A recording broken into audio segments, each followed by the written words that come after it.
Kipulit ka Mizoram, sedang ya kekam ban lechauno ya kilaingut kikentai Mizo. Kibasakut hasairia kebadan mentah padang ketama.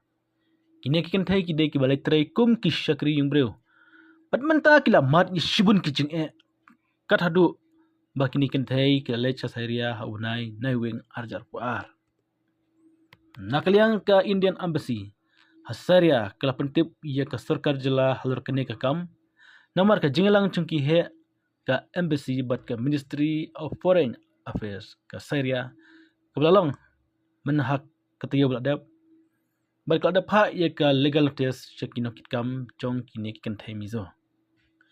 Kani ka jing ai legal notice syakini kinong aikam kalami hadin ba ka agensi batungkam kala dawa ban siu mar $1,000 kawai namar ka jing kualit paino sitengpor kebalong katkum kasus kular kebalik da pesawai. Henry namar kejing tuklar jong ke Indian Embassy berki bos sarkar ke Syria.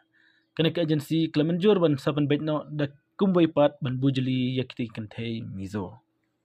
Menteri rang bak ke Mizoram ulaldu homo. Bat menteri kampo yang usap pedanga. Kila sim kia bahai ya kan kam. Bat kelet perman hidalade ya ke jinglong jingman bat ke jingya jingyang.